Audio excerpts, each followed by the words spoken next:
Hello everyone. आज के class में हम सॉल्व करने वाले हैं टेट 2021 के मैथ के क्वेश्चन, जिसका एग्ज़ाम जनवरी 2022 में हुआ था। ये क्वेश्चन मैं डिटेल में सॉल्व करके बताऊंगा, ताकि इस तरीके के क्वेश्चन अगर किसी और एग्ज़ाम में आते हैं तो वो क्वेश्चन आपके ठीक ठीक हल हो जाएं। हमारे जिन साथियों ने अभी तक मेरा चैनल सब्सक्राइब नहीं किया है, इसको सब्सक्राइब कर लें, ताकि मैं जो भी वीडियो अपलोड करूँ उसका नोटिफिकेशन आपको मिल जाए। शुरू करते हैं। क्वेश्चन नंबर 91 है, यदि अवरोही क्रम में रखे गए आंकड़ों के दोनों छोरों से प्रेक्षण हटाए जाते हैं तो केंद्रीय प्रवृत्ति के कौन से मापक प्रभावित होते हैं। तो सेंट्रल टेंडेंसी के जो मापक हैं वो बहुलक है, माध्यक है और माध्य है। ठीक है, तो मीन, मीडियन, मोड होता है। तो हम इस तरीके के क्वेश्चन में क्या करते हैं, कोई भी नंबर ले लेते हैं और फिर उसको सॉल्व करके देखते हैं। मान लें हमारे पास, क्योंकि अवरोही क्रम में नंबर लिखे हैं तो हम कोई भी नंबर ले सकते हैं, कम से कम नंबर लेंगे ताकि हमारा ज़्यादा टाइम वेस्ट ना हो। तो मान लें हमने 6 ले लिया, फिर 6 ले लिया, फिर 5 ले लिया, फिर 4 ले लिया, फिर 3 ले लिया, फिर 2 ले लिया और फिर 1 ले लिया। अब क्या कह रहा है, अब दोनों छोरों से नंबर हटा रहा है ये। तो अभी इसमें क्या था, जो मोड था या बहुलक था वो 6 था, क्योंकि 6 2 बार आया। जो नंबर सबसे ज़्यादा बार आता है वो बहुलक होता है। अब ये नंबर दोनों छोरों से हटा रहा, तो ये 6 हटा दिया, ये 6 हटा दिया, ये 1 हटा दिया, ये 2 हटा दिया, ये 5 हटा दिया और ये 3 भी हटा दिया। तो क्या चीज़ चेंज हो रहा, तो बहुलक तो चेंज हो जाएगा, क्योंकि अगर नंबर ये बहुलक अगर छोर पे हुआ और वो नंबर हट जाएगा तो बहुलक चेंज हो जाएगा। तो बहुलक तो चेंज होगा, लेकिन जो मीडियन है, जो बीच का नंबर है, माध्यक, वो चेंज नहीं होगा और इसका माध्य भी चेंज हो जाएगा। तो मीन और मोड चेंज होंगे, लेकिन मीडियन इसका चेंज नहीं होगा। तो बहुलक और माध्य ये चेंज होंगे, माध्य और बहुलक। तो इसका ऑप्शन 2 ठीक होगा, माध्य और बहुलक चेंज हो जाएंगे और माध्यक चेंज नहीं होगा। अब नेक्स्ट क्वेश्चन है, क्वेश्चन नंबर 92 है। इसको कैसे सॉल्व करेंगे, इसमें 5 सेंटीमीटर बाजू वाले, बाजू का मतलब साइड्स, 5 सेंटीमीटर साइड्स है, एक क्यूब है, उसके सभी जितने भी सरफेस हैं उस पर कलर किया जाता है। फिर क्या करते हैं, इसको 1 सेंटीमीटर क्यूब वाले घनों में काटा जाता है। फिर जो बड़ा घन है या बड़ा क्यूब है 5 सेंटीमीटर साइड्स का, उसको फिर फर्दर स्मॉल साइड्स के क्यूब में डिवाइड किया जाता है और पहले कलर लगा देते हैं जितनी भी सरफेस हैं उस पर, उसके बाद काटते हैं। तो ये कह रहा है, तो 1 सेंटीमीटर क्यूब वाले कितने घनों में केवल एक ही फलक पर रंग लगा होगा, ये हमको बताना है। तो क्यूब तो आप जानते हैं, क्यूब के कितनी सरफेस होती हैं, 6 सरफेस होती हैं। ठीक है, जैसे कोई एक रूम है तो रूम भी क्यूब के आकार का होता है। अगर इसकी सभी साइड्स इक्वल हो जाएं तो ये एक क्यूब बन जाता है रूम। तो मैं बताना चाह रहा हूँ कि 6 जो सरफेस होती हैं वो कौन कौन सी होती हैं। तो 4 तो बाल हो गई, ये 4 सरफेस हो गई, एक रूफ हो गया, 5th सरफेस हो गई, और एक फर्श हो गया नीचे फ्लोर, वो 6 सरफेस हो गई। तो ये 6 सरफेस हो गई। अब जो बिग क्यूब है उसको फर्दर स्मॉल क्यूब में, जो 6 सरफेस है पहले उस पर हमने कलर लगा दिया, 6 सरफेस में बाहर की साइड्स में कलर कर दिया। ठीक है, अब उसको हम फिर छोटे छोटे क्यूब में डिवाइड कर रहे हैं 1 सेंटीमीटर साइड्स के। तो ये क्वेश्चन में हमको ये बताना है कितने क्यूब ऐसे होंगे जिनकी केवल ओनली 1 सरफेस पर कलर लगा होगा, तो वो हमको बताना है। तो सबसे पहले हमको ये बताना है, हम ये पता कर लें कि एक सरफेस पर कितने टोटल क्यूब होंगे, बताइए। क्योंकि 5 सेंटीमीटर साइड्स का बिग क्यूब है तो इसको 1 2 3 4 5, ये 1 सेंटीमीटर के कितने क्यूब आएंगे, एक साइड में 5 क्यूब आएंगे। तो टोटल क्यूब कितने हो जाएंगे, 5 × 5 125 क्यूब हो जाएंगे। ठीक है, ऐसे ही इस साइड में 5 क्यूब होंगे, स्मॉल साइड्स वाले 1 सेंटीमीटर क्यूब वाले, 1 2 3 4 5। ठीक है, तो ये पूरी रो जो होगी, ये पहली वाली, ये वाली रो, ये 1 सेंटीमीटर क्यूब वाली, इसमें सभी में 2 जो सरफेस होंगी उन पर कलर लगा होगा, तो ये नहीं लेंगे। ऐसे ही इस साइड वाली ये जो होंगी इन पे सभी 2 सरफेस पर कलर लगा होगा, तो ये वाले भी काउंट नहीं करेंगे। तो कितनी टोटल हमारी रोज थी, 5 रोज थी, 5 में से 2 निकल गए तो कितनी बची, 3 रोज बची। तो अब एक रोज में कितने होंगे, तो ये वाली भी निकल जाएगी, क्योंकि ये साइड्स भी ऐसी होगी जिस पर कलर लगे होंगे 2 साइड्स, 2 सरफेस पर। ये वाली साइड्स भी यहाँ भी ऐसी होगी जिस पर कलर लगे होंगे 2 सरफेस पर। तो कितनी बचेंगे, अंदर 3 कॉलम बचेंगे। ठीक है, एक कॉलम ये निकल गया, एक कॉलम ये निकल गया, तो 5 कॉलम थे, 5 में से 2 गए, 3 बचे। तो 1 सरफेस पर कितने हो गए, 3 × 3 9 हो गए। तो वन सरफेस पर 9 क्यूब ऐसे होंगे जिनके केवल सिंगल साइड्स में कलर लगा होगा। तो टोटल सरफेस कितनी है, 6 हैं। तो 6 को 9 से मल्टीप्लाई कर देंगे तो 54 ऐसे क्यूब हो जाएंगे जिनकी केवल वन सरफेस पर कलर लगा होगा। तो इसका आंसर 54 होगा। तो ऑप्शन इसका 1 सही है। नेक्स्ट क्वेश्चन करते हैं। क्वेश्चन नंबर 93 है, पंचभुज के अंतःकोणों का योग ज्ञात कीजिए। हमको क्या करना है, पंचभुज जो पेंटागन है, पंचभुज को इंग्लिश में पेंटागन कहते हैं, तो इसके जो इंटरनल एंगल्स का हमको सम निकालना है। तो किसी भी पॉलीगन के या बहुभुज के, मैं लिख देता हूँ, बहुभुज के अंतःकोणों का योग कितना होता है, फार्मूला बताइए। अंतःकोणों का योग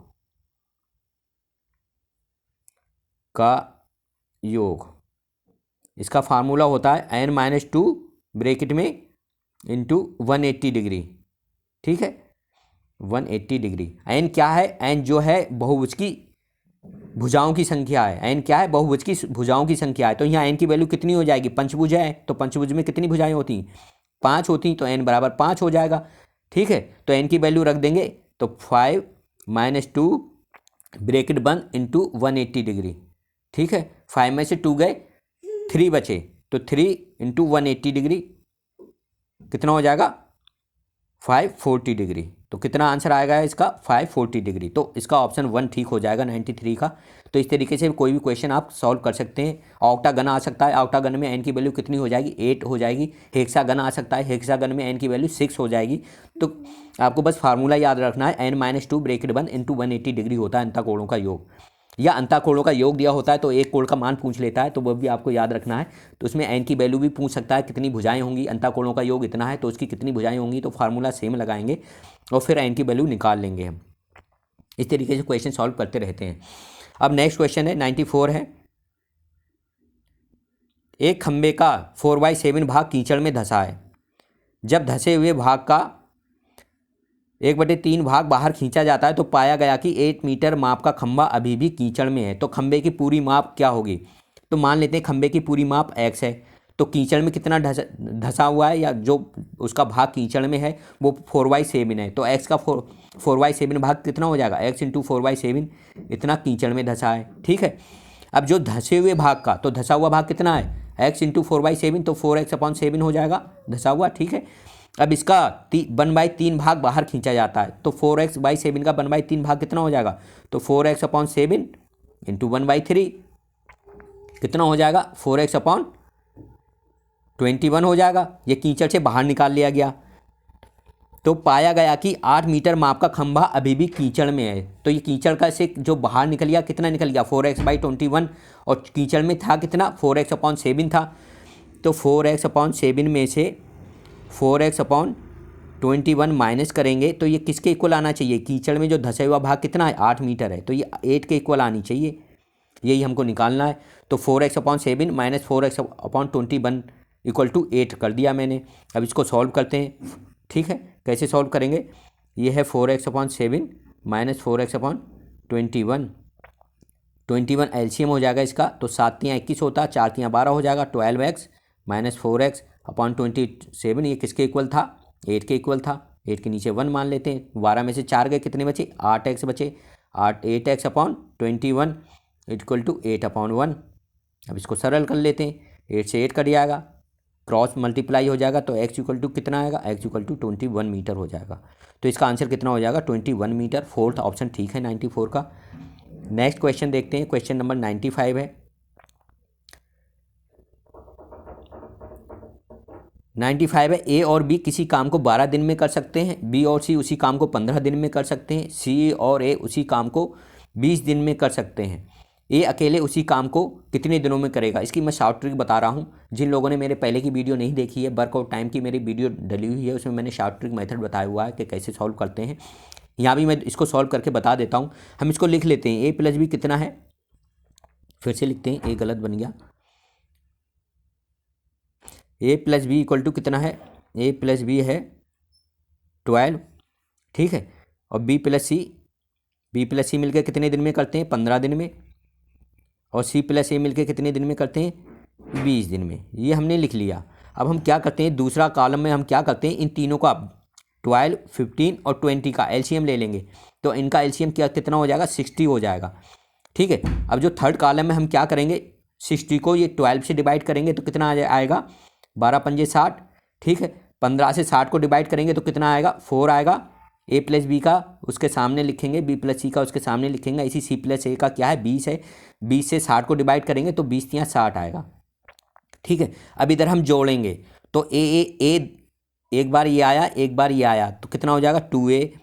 बी एक बार ये आया, एक बार ये आया, 2b। ठीक है, और प्लस 2c।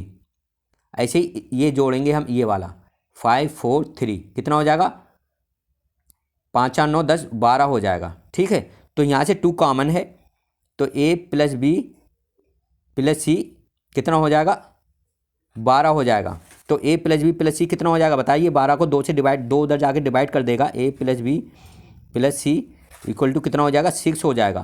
तो a plus b plus c हमारा कितना आ गया, 6 आ गया। a प्लस बी यहाँ लिख देते हैं प्लस सी बराबर 6 आ गया।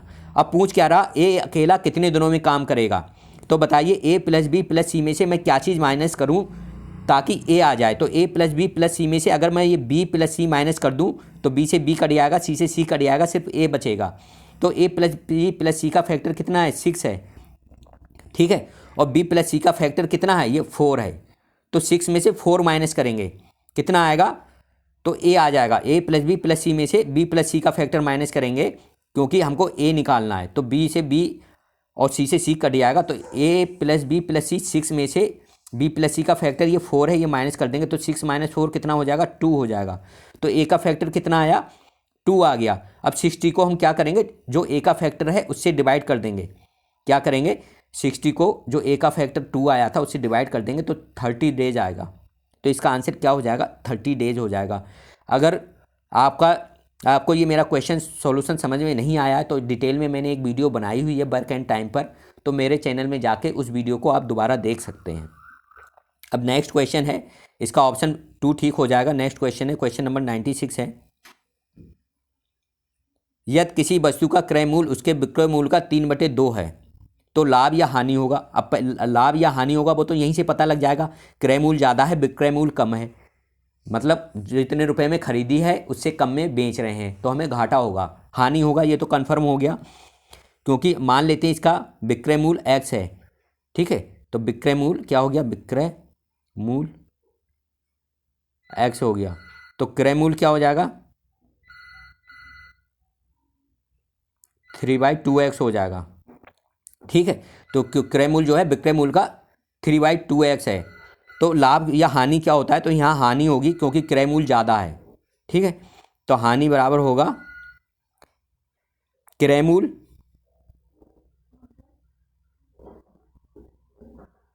माइनस विक्रय मूल्य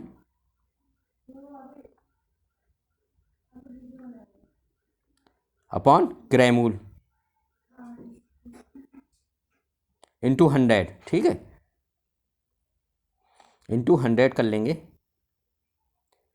ये परसेंटेज में निकालने के लिए 100 करते हैं, अगर परसेंटेज में नहीं पूछता है तो 100 नहीं करते हैं, इंटू 100 हो जाएगा। अब इसको सॉल्व करते हैं, क्रय मूल्य कितना है, 3/2x है, 3/2x minus x upon 3/2x into 100, इतने परसेंट हानि होगी। तो ऊपर क्या आ जाएगा, 3/2x में से x गया तो 1/2x, 1/2x, नीचे क्या आएगा 3/2x इंटू 100। ठीक है, तो 2 से 2 कट जाएगा, x से x कट जाएगा, क्या बचेगा 1/3 इंटू 100, तो 100/3 हो जाएगा। ठीक है, जब 100/3 है तो इसको 100 को 3 से डिवाइड करेंगे तो 33 1/3 ये परसेंट आ जाएगा, इतना परसेंट हानि होगा। तो इसका फोर्थ ऑप्शन ठीक है, 33 1/3% जो होगा, सॉरी 4 ऑप्शन सही नहीं होगा, 33 3 ऑप्शन ठीक होगा 96 का, क्योंकि इतना हानि हो रहा है। तो इसका 3 ऑप्शन ठीक है, 33 1/3% हानि होगा। ठीक है, इस तरीके से सॉल्व कर लेते हैं। क्वेश्चन नंबर 97 है। 97 सिंपल क्वेश्चन है। इस तरीके के क्वेश्चन में आप भाग देकर देख लीजिए, थोड़ा सा टाइम लगेगा। 12 10 12 को 12 से भाग देने पर शेषफल क्या आएगा, तो ये आप खुद ही कर लीजिएगा। इसको जो 121012 को 12 से डिवाइड करिएगा, जो रिमाइंडर बचेगा वो शेषफल, वो इसका आंसर हो जाएगा। तो 97 का आंसर 1 हो जाएगा, 4 रिमाइंडर बचेगा। ठीक है, तो इसका ऑप्शन 1 ठीक है। अब ये 98 क्वेश्चन मैं बता रहा हूँ, इस तरीके के क्वेश्चन किस तरीके से सॉल्व करते हैं। सिंपल ट्रिक है, जैसे 378 इंटू 236 इंटू 459 इंटू 312, इसके गुणनफल में अब इन सब का मल्टीप्लिकेशन हो रहा है, तो इसमें हमें कोई इकाई का अंक निकालना है। तो इकाई का अंक कैसे निकालेंगे, हम क्या करेंगे, जो 8 है हर नंबर के इकाई के अंक को उससे अगले नंबर के इकाई के अंक से मल्टीप्लाई करेंगे। तो इसमें इकाई का अंक क्या है, 8। पहले नंबर का इकाई का अंक ले लिया 8 है, ऐसी दूसरे नंबर का इकाई का अंक ले लिया क्या है, 6 है, ऐसी तीसरे नंबर के इकाई का अंक ले लिया क्या है, 9 है, ऐसी चौथे नंबर का 312 में इकाई का नंबर क्या है, 2 है। अब इन सबको मल्टीप्लाई करेंगे, 8 छंग कितना आया, 48 आया। ठीक है, 9 दूनी कितना आया, 9 इंटू 2 18 आया। तो अब ये जो नंबर है 48 और 18, इनके इकाई के अंक क्या हैं, 8 हैं, और इसका भी 8 है। मल्टीप्लाई करेंगे 8 इंटू 8 64 हो जाएगा। तो इसमें इकाई का अंक क्या होगा, 64 में 4 होगा। तो इसका ऑप्शन 1 ठीक होगा। इस तरीके से सॉल्व कर लेते हैं। अब 98 क्वेश्चन है, 98 क्वेश्चन को सॉल्व करते हैं। दिए गए आंकड़ों का माध्य यदि 4.5 है तो इसका माध्यक क्या होगा, बताइए। इसका मीन जो है 4.5 है, तो इसका माध्यक क्या होगा, ये 4 नंबर इधर है और 4 नंबर इधर हैं, तो बीच में 2 नंबर बचे 5 और x। ठीक है, तो माध्यक क्या होता है, अगर बीच में 2 नंबर हैं तो दोनों नंबर को ऐड करके 2 से डिवाइड कर लेते हैं, तो x + 5/2 ये माध्यक होगा। और इसका माध्य कितना है, माध्य भी 4.5 है। ठीक है, तो इसका माध्यक कैसे निकालेंगे, इस क्वेश्चन में जो माध्य दिया है 4.5 है, इससे हम x की वैल्यू पहले निकाल लेते हैं। तो कैसे x की वैल्यू निकालेंगे, इन सबको जोड़ के, और कितने आंकड़े हैं, आंकड़ों की संख्या 10 है, 10 से भाग करेंगे और वो 4.5 के इक्वल रख देंगे। ठीक है, तो सबको जोड़ेंगे तो कितना आएगा, 42 + x आएगा अपॉन 10, क्योंकि आंकड़ों की संख्या कितनी है, टोटल नंबर 10 है। तो ये किसके इक्वल है, माध्य 4.5 के इक्वल है। माध्य ऐसे ही तो निकालते हैं, सब आंकड़ों को जोड़ के जितने आंकड़े होते हैं उससे भाग कर देते हैं, तो वो माध्य निकल आता है। तो वही हमने क्या, x की वैल्यू निकालने के लिए ये 4.5 जो दी है, इससे हमें x की वैल्यू निकल आएगी। तो अब इसको सिंपल कर लेते हैं, 42 + x बराबर 45 हो जाएगा, 10 से उधर मल्टीप्लाई होगा तो 4.5 45 हो जाएगा। तो x = कितना हो जाएगा, 3 हो जाएगा। तो यहाँ से x की वैल्यू 3 आ गई। ठीक है, अब हम माध्यक निकालने के लिए क्या करते हैं, जो भी आंकड़े दिए होते हैं या जो भी डेटा दिया होता है उसको हम असेंडिंग या डिसेंडिंग ऑर्डर में, अवरोही या आरोही क्रम में रख लेते हैं। तो आरोही क्रम में कैसे रखेंगे, 1 के बाद 2 आएगा, 2 के बाद 3 आएगा, फिर x की वैल्यू भी 3 आई है तो फिर 3 आ जाएगा, फिर 4 आएगा, फिर 5 2 बार आया, 5 2 बार आ जाएगा। ठीक है, फिर 7 2 बार आया, 7 2 बार आएगा, और फिर 8 आया है तो फिर 8 आ जाएगा। ठीक है, अब 4 नंबर इधर हैं और 4 नंबर इधर हैं राइट साइड, तो बीच के 2 नंबर बचे। जब बीच में 2 नंबर बचते हैं, अगर 1 नंबर बचता तो वो मीडियन या माध्यक हो जाता, लेकिन बीच में 2 नंबर बचे हैं 4 और 5, तो इसका माध्यक या मीडियन क्या होगा, दोनों को जोड़ के 2 से डिवाइड कर देते हैं, तो 4 + 5/2 कितना हो जाएगा, 9/2 = 4.5 हो जाएगा। ठीक है, तो इसका माध्यक क्या आएगा, इसका माध्यक भी 4.5 हो गया, ऑप्शन 1 ठीक है। अब नेक्स्ट क्वेश्चन है, क्वेश्चन नंबर 100 है, सांख्यिकी में विचरण का विश्लेषण नामक विधि का मुख्य श्रेय किसको है। तो ये देखिए न्यूटन है, न्यूटन तो फिजिक्स से रिलेटेड है, लाप्लास भी फिजिक्स से रिलेटेड है, तो इसका ऑप्शन आर फिशर होगा, आर फिशर ने विश्लेषण किया था। तो 100 का ऑप्शन नंबर 4 ठीक है।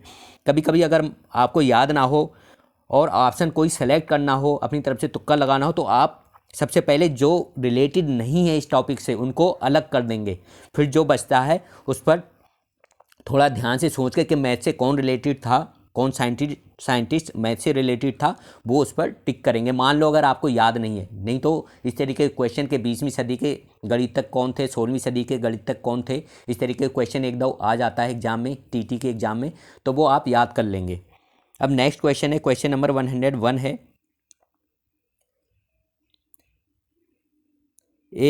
ट्राइंगल ABC के मध्य बिंदु क्रमशः DEF हैं, तो ज्ञात कीजिए निम्न में से कौन सा कथन सत्य है। तो DEF क्या है, ये इसके मिडिल पॉइंट हैं। ठीक है। सभी साइडों के जो मिडिल पॉइंट हैं, इन मिडिल पॉइंट से एक ट्रायंगल बनाया गया। तो कितने ट्रायंगल बनना है? 4 ट्रायंगल बनना है। एक ये बन गया, दूसरा ये बन गया, तीसरा ये बन गया और चौथा ये बन गया। तो पूरा एक बिग ट्रायंगल कितने स्मॉल ट्रायंगल में डिवाइड हो गया? 4 स्मॉल ट्रायंगल में डिवाइड हो गया। तो जो एक स्मॉल ट्रायंगल है इसका एरिया कितना होगा? 1/4 और बड़े वाले का एरिया, ठीक है, ए बी सी का एरिया इसके इक्वल हो जाएगा। तो अब देख लेते हैं ऑप्शन कौन सा ठीक है। तो त्रिभुज D E F, small triangle कोई भी हो सकता है, ये वाला ले सकते हैं डी ई एफ। तो इसका एरिया कितना होगा? Equal to 1/4 triangle A B C का क्षेत्रफल। तो त्रिभुज डी ई एफ का क्षेत्रफल इक्वल टू हो जाएगा 1/4 त्रिभुज ए बी सी का क्षेत्रफल। इसका ऑप्शन ए ठीक हो जाएगा, क्योंकि बिग ट्रायंगल में 4 बराबर छोटे ट्रायंगल बनने हैं, इसलिए छोटे ट्रायंगल का जो हो जाएगा 1/4 बड़े ट्रायंगल का एरिया हो जाएगा।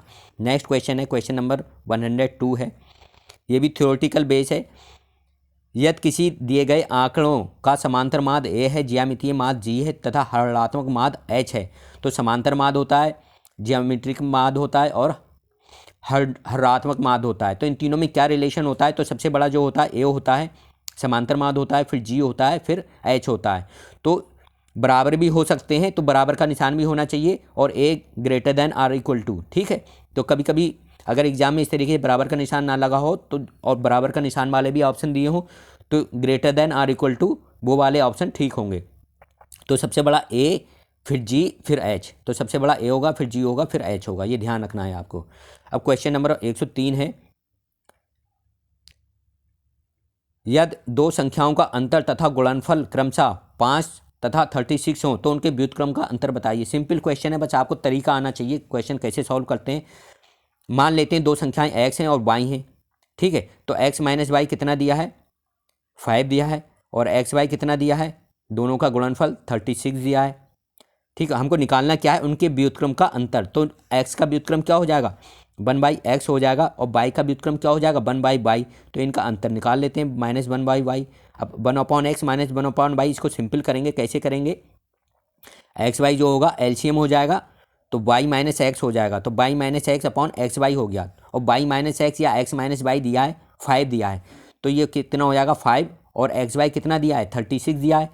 तो y माइनस एक्स की जगह 5 आ गया और एक्स वाई की जगह 36 आ गया। तो इसका ऑप्शन क्या हो जाएगा? 5/36 इसका आंसर हो जाएगा। बिल्कुल सिंपल है, विदिन 1 सेकेंड में आप सॉल्व कर सकते हैं। तो ऑप्शन इसका 4 ठीक है, 5/36 हो जाएगा। अब क्वेश्चन नंबर 104 है। 20वीं सदी के स्वशिक्षित भारतीय गणितिक प्रतिभावान कौन थे? तो बताइए 20वीं सदी के कौन थे? 20वीं सदी के श्रीनिवास रामानुजन थे। ये थ्योरेटिकल बेस्ड क्वेश्चन है, इस तरीके के क्वेश्चन आप सॉल्व कर लीजिएगा। अब क्वेश्चन नंबर 105 है, इसको सॉल्व करना है। किसी कमरे की चारों दीवारों का क्षेत्रफल 660 मीटर स्क्वायर है तथा लंबाई उसकी चौड़ाई की दुगनी है। यदि कमरे की ऊंचाई 11 मीटर हो तो उसकी छत का क्षेत्रफल ज्ञात कीजिए। तो कमरे की चारों दीवारों का क्षेत्रफल का फार्मूला क्या होता है? 2 × L + B और × H, ये फार्मूला होता है, ठीक है। अगर क्यूबिकल कोई एरिया है तो उसकी जो 4 बाल्स होंगी तो उनका जो क्षेत्रफल होगा उसके फार्मूला ये होगा। L बराबर क्या है? लंबाई है, और B बराबर चौड़ाई है, और H बराबर ऊंचाई है। तो 2, अब मान लेते हैं उसकी चौड़ाई की दुगनी है, उसकी लंबाई क्या है? उसकी चौड़ाई की दुगनी है, ठीक है। अगर B बराबर x मान लूँ तो L बराबर क्या हो जाएगा? 2x हो जाएगा, ठीक है। L बराबर 2x हो जाएगा। अब सबकी वैल्यू रख देते हैं, L की जगह हम 2x रख देते हैं और B की जगह x रख देते हैं, और H दिया है 11 × 11, और ये कितने के इक्वल है? 660 के, इसके इक्वल रख देते हैं, ठीक है। तो कितना आ जाएगा? 2 × 3x, 11 से जाकर उधर डिवाइड कर देंगे तो 60 हो जाएगा। तो 2 × 3x = 60 हो जाएगा। तो x = कितना आएगा? x = 10 आ गया, ठीक है। जब x = 10 आ गया तो b = कितना हो गया? b = x के इक्वल था 10 हो गया, और l = कितना हो गया? 2x है, तो L = 20 हो गया। तो छत का क्षेत्रफल कितना हो जाएगा? लंबाई इंटू चौड़ाई। तो छत का क्षेत्रफल हो जाएगा 10 × 20, कितना हो जाएगा? 200 सेंटीमीटर स्क्वायर। ये छत का क्षेत्रफल हो जाएगा, लंबाई गुणा चौड़ाई, ठीक है। तो ये याद रखिएगा, इस तरीके से सॉल्व कर लेते हैं। तो इसका ऑप्शन क्या होगा? 4 ऑप्शन ठीक है। क्वेश्चन नंबर 105 का 4th ऑप्शन 200 मीटर स्क्वायर ठीक है। अब 106 है, क्वेश्चन नंबर 106 है। इसमें क्या करते हैं? कोई फ्रैक्शन है तो उसका महत्तम समापरिवर्तक हमको एचसीएफ निकालना है। ये फ्रैक्शन का एचसीएफ कैसे निकालते हैं, तो एचसीएफ निकालने के लिए क्या करते हैं, जो ऊपर वाला नंबर होते हैं उसका हम एचसीएफ निकालते हैं। तो फ्रैक्शन का एचसीएफ कैसे निकालते हैं,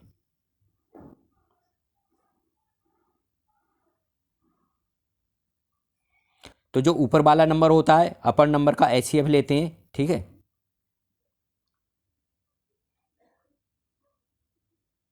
और जो अपॉन जो नीचे हो लोअर वाले नंबर होते हैं, लोअर वाले नंबर का हम एलसीएम लेते हैं, ठीक है। तो ऊपर वाले नंबर क्या है, 14, 42 और 21, तो इनका हम क्या लेंगे, एचसीएफ लेंगे। तो इनका एचसीएफ कितना हो जाएगा बताइए, 7 हो जाएगा। 7 से 14 भी डिवाइड हो रहा है, 42 भी डिवाइड हो रहा है और 21 भी डिवाइड हो रहा है। तो 7 के अलावा कोई इसमें कॉमन फैक्टर नहीं है, तो एचसीएफ 7 हो जाएगा। और एलसीएम हम किसका लेंगे, 33, 55 और 22। तो इनका एलसीएम निकाल लेना, जो भी आपका मेथड होगा, एलसीएम इनका 330 आएगा, ठीक है। तो इसका आंसर क्या हो जाएगा 106 का। तो इसका एचसीएफ क्या हो जाएगा बताइए, एचसीएफ हो जाएगा, ऊपर हमने एचसीएफ लिखना है, एचसीएफ कितना आया था 7, और नीचे एलसीएम लिखना है, एलसीएम कितना आया 330। तो 7/330 इसका ऑप्शन ठीक है। तो 7/330 फोर्थ ऑप्शन में है, तो 4 इसका आंसर हो जाएगा। तो अगर हमें फ्रैक्शन का एचसीएफ निकालना होता है तो ऊपर वाले नंबर का एचसीएफ और नीचे वाले नंबर का एलसीएम, और अगर फ्रैक्शन का एलसीएम अगर निकालना होता है तो ऊपर वाले नंबर का एलसीएम लेंगे और नीचे वाले नंबर का एचसीएफ लेंगे, ये याद रखना है। अब क्वेश्चन नंबर 107 है, इसको कैसे सॉल्व करेंगे, हमें क्या करना है, 7 + 2√2 का वर्गमूल निकालना है। जैसे अब हम जैसे 4 है तो इसका वर्गमूल क्या निकालेंगे हम, तो कितना आएगा 2 आएगा। इसका मतलब जो ऑप्शन दिए हैं अगर हम उसका स्क्वायर कर दें तो वो इसके 4 के बराबर आना चाहिए। ये सिर्फ मैं समझाने के लिए आपको एक एग्जाम्पल बता रहा हूँ। इसका मतलब क्या है, जो ये ऑप्शन दिए हैं अगर हम इसको स्क्वायर करें तो वो स्क्वायर इसके बराबर आना चाहिए 7 2√10 के। तो हम पहले वाले का स्क्वायर करके देखते हैं, 2 + √5 का स्क्वायर करेंगे कितना आएगा, होल स्क्वायर आएगा। तो ए स्क्वायर की जगह 4, 2 का स्क्वायर 4 आएगा, स्क्वायर रूट 5 की जगह 5 आएगा, प्लस 2 × 2 × √5। ए + बी का होल स्क्वायर क्या होता है, ए स्क्वायर + बी स्क्वायर + 2ab, ठीक है। यही तो मैंने लिखा है, ए की जगह 2 है तो 2 का स्क्वायर 4, बी की जगह √5 है तो √5 का स्क्वायर 5 + 2 × 2 × √5, ठीक है। तो कितना आएगा 9 + 4√5 आ गया, ये 9 + 4√5 आया। तो 9 + 4√5 तो आंसर है नहीं। अब इसमें हम क्या करेंगे, सभी सॉल्व करके नहीं देखेंगे, ऐसा नंबर देखेंगे जो जिसके अंदर स्क्वायर रूट में 10 आ जाए। तो 2√2 और √5 की मल्टीप्लाई करेंगे तो कितना आएगा, स्क्वायर रूट के अंदर 10 आ जाएगा। तो इसका ये बी ऑप्शन ठीक हो सकता है। अब इसी का हम स्क्वायर करके देखते हैं, कैसे देखेंगे, √2 + √5 का होल स्क्वायर करेंगे, ठीक है। तो √2 का स्क्वायर कितना आएगा 2 आएगा, प्लस √5 का स्क्वायर कितना आएगा 5 आएगा, प्लस 2 × √2 × √5। अब दोनों के ऊपर रूट है, स्क्वायर रूट है, तो दोनों अंदर जाके मल्टीप्लाई हो जाएंगे। तो 5 + 2 कितना आया 7, सॉरी 5 + 2 आएगा आपका 7, प्लस 2 और √2 × √5, रूट के अंदर जाके 2 × 5 हो जाएगा। तो 7 + 2√10 हो गया। और यही है आंसर में, यही पूछ रहा है इसका वर्गमूल, तो इसका मतलब इसका ऑप्शन ये होगा। तो कभी कभी हमको क्वेश्चन ऑप्शन से सॉल्व करना पड़ता है, जो इजी मेथड होता है, क्योंकि हमको सिर्फ टिक करना है, सॉल्यूशन नहीं दिखाना होता है ऑब्जेक्टिव टाइप क्वेश्चन में। तो इस तरीके के क्वेश्चन में आप ऑप्शन से भी सॉल्व कर सकते हैं। नेक्स्ट क्वेश्चन है, क्वेश्चन नंबर 108 है, एक वर्ग और एक समबाहु त्रिभुज की एक भुजा उभयनिष्ठ है, यह त्रिभुज की एक भुजा 4/3 सेंटीमीटर है, तो इस आकृति का परिमाप ज्ञात कीजिए। तो कोई भी आकृति हो सकती है। अब यहाँ क्या दिया है, एक ये आपका इक्विलेटरल ट्राइंगल दिया है, समबाहु त्रिभुज दिया है। अब इसकी एक भुजा पे वर्ग बना है, ये कोई वर्ग बना है, ठीक है। और समबाहु त्रिभुज की जो भुजा है 4/3 सेंटीमीटर है, तो समबाहु त्रिभुज की सभी भुजाएं 4/3 होंगी, ठीक है। ये भी 4/3 होगी।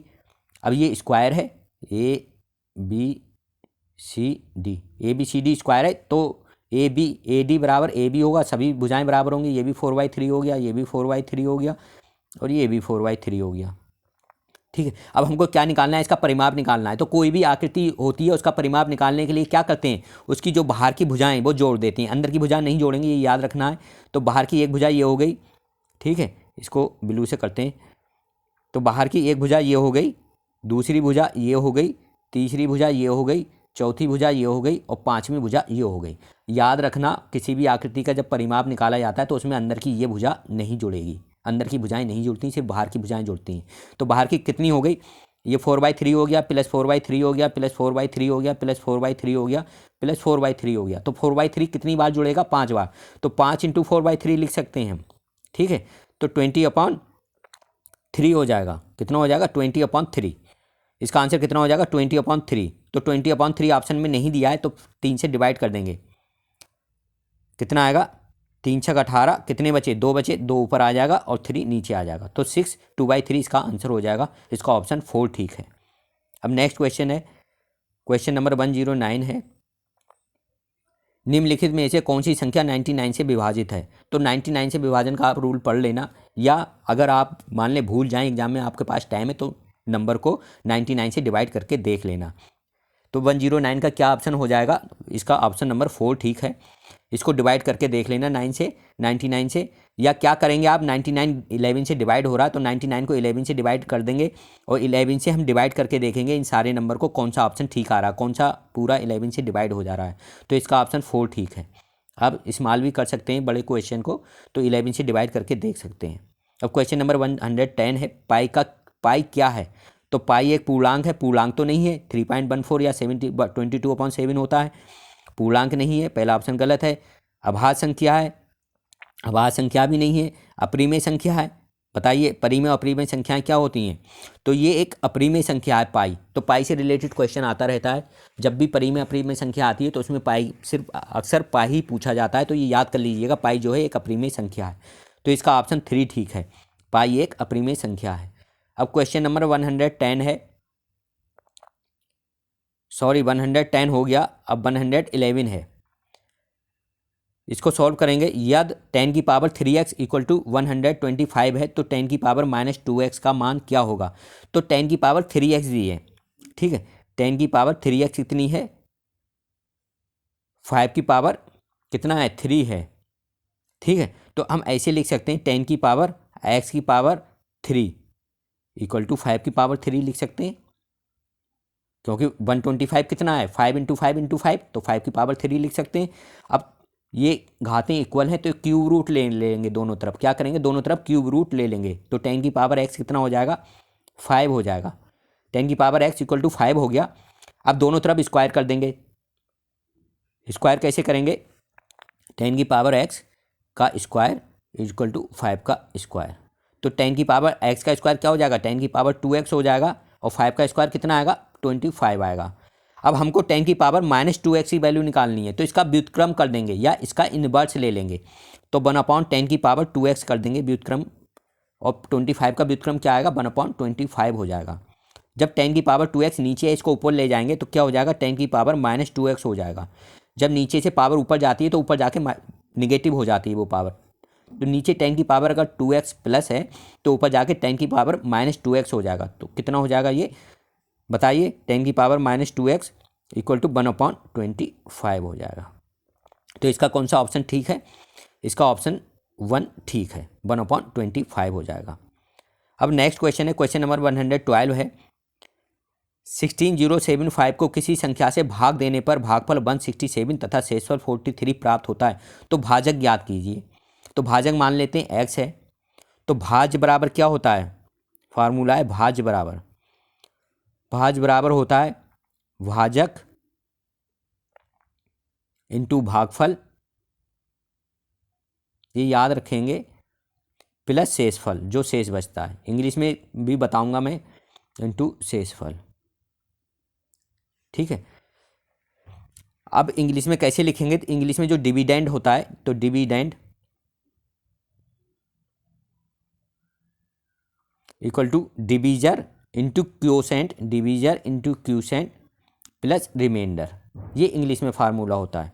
तो हम मान लेंगे जो डिवीजर है वो x है, ठीक है। तो x से हम भाग दे रहे हैं, तो 16075 इक्वल टू कितना हो जाएगा 167x प्लस 43।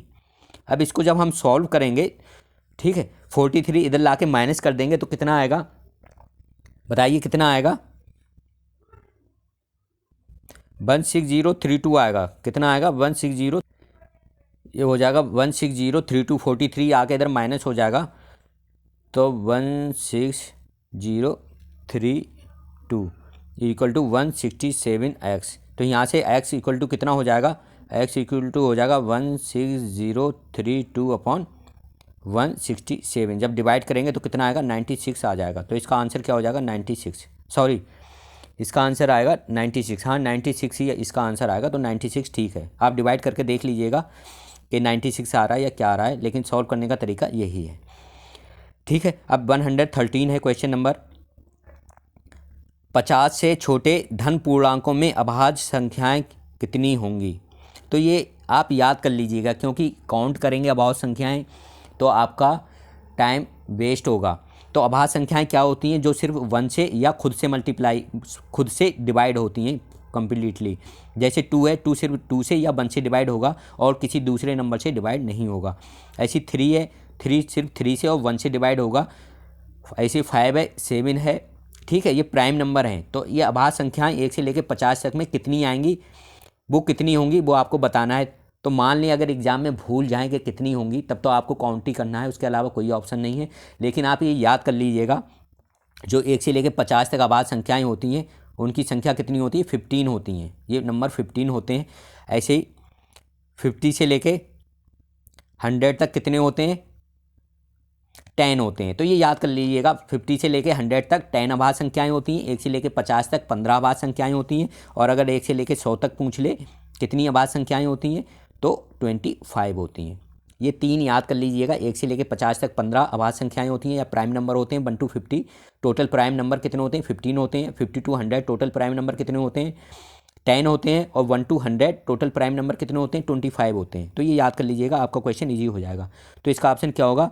3 ऑप्शन हो जाएगा इसका, 15 होते हैं। ठीक है, नेक्स्ट क्वेश्चन है 14 क्वेश्चन है।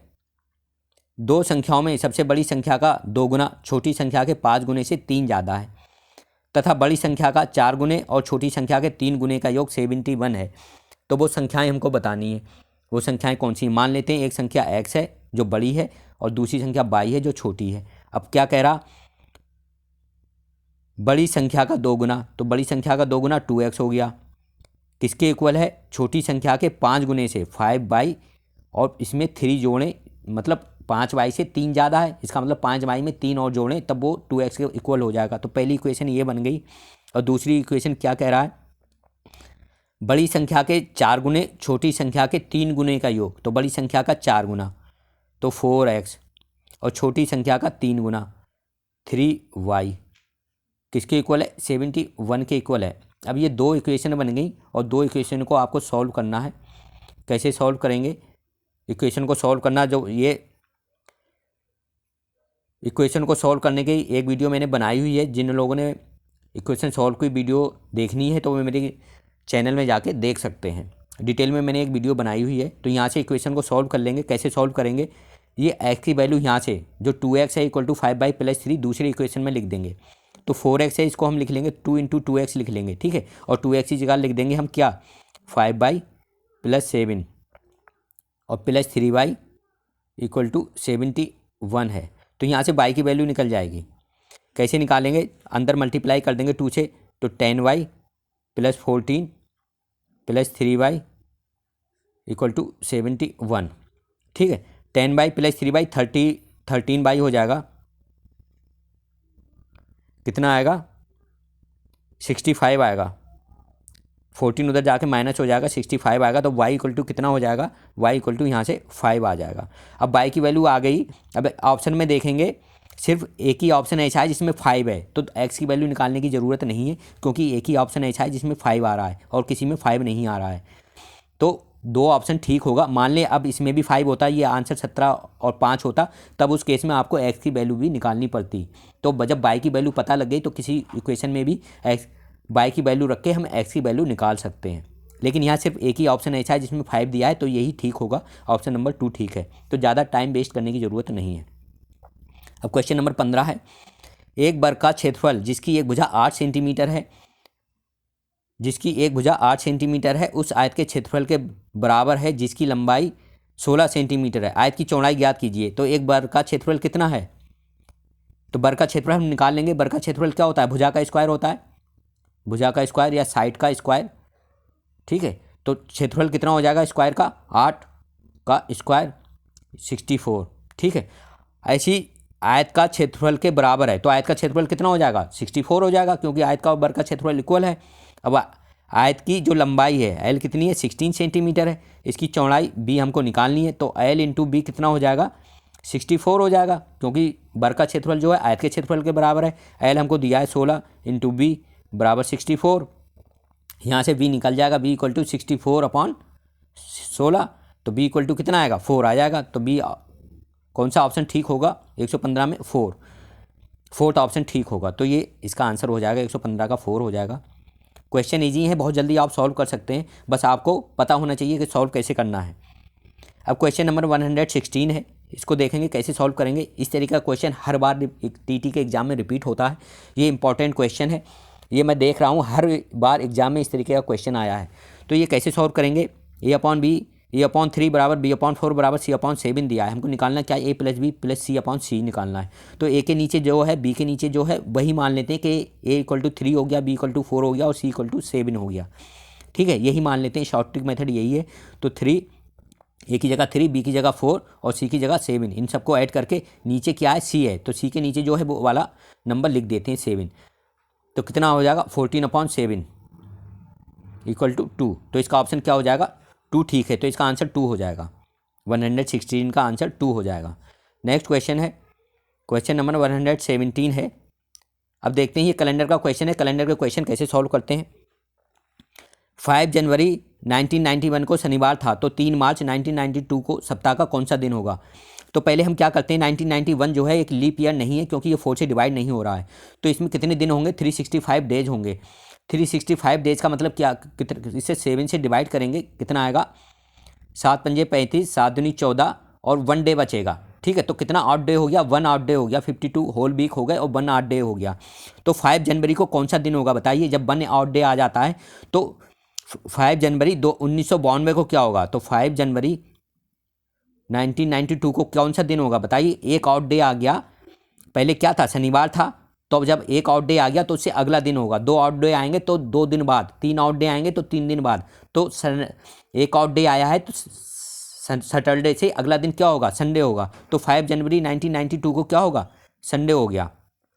ठीक है, अब हमको निकालना है, ये 1992 का पता लग गया हमको, 5 जनवरी 1992 को संडे था। अब हमको 8 डे निकालने हैं। अब जनवरी में कितने 8 डे बचे? 31 की जनवरी होती है, इसमें से 5 जनवरी तक हम काउंट कर चुके हैं, -5 करेंगे तो 26 है। 26 को 7 से डिवाइड करेंगे, कितना आया? 3 और 5 आउट डेज बचे। तो जनवरी में 5 आउट डेज हो गए, अलग लिख लेते हैं। फरवरी कितने दिन का होगा बताइए? 1992 है, 4 से डिवाइड हो रहा कम्प्लीटली, तो इसलिए 29 डेज होंगे, क्योंकि ये 1992 लीप ईयर है। तो लीप ईयर में फरवरी में 29 डेज होते हैं। तो फरवरी में कितने आउट डे हो जाएंगे? अब वो हम निकालेंगे। 29 को 7 से डिवाइड करेंगे, 7 चौक 28, तो फरवरी में 1 8 डे हो गया। ठीक है, ऐसे ही 3 मार्च तक हमको कब निकालना है? 3 मार्च को बताना है क्या दिन होगा। तो 1 मार्च, 2 मार्च और 3 मार्च। तो मार्च में कितने आउट डे हो गए? 3 आउट डे हो गए। तो टोटल आउट डे कितने हो गए? 5 3 8 और 1 9, 9 8 डेज हो गए। अब 9 को हम 7 से डिवाइड करेंगे, क्योंकि एक वीक में 7 डेज होते हैं। तो कितने आउट डेज बचे? 2 आउट डेज बचे। तो 2 आउट डेज हम 5 जनवरी को बता चुके हैं संडे होगा। अब 5 जनवरी से 2 आउट डे काउंट करेंगे।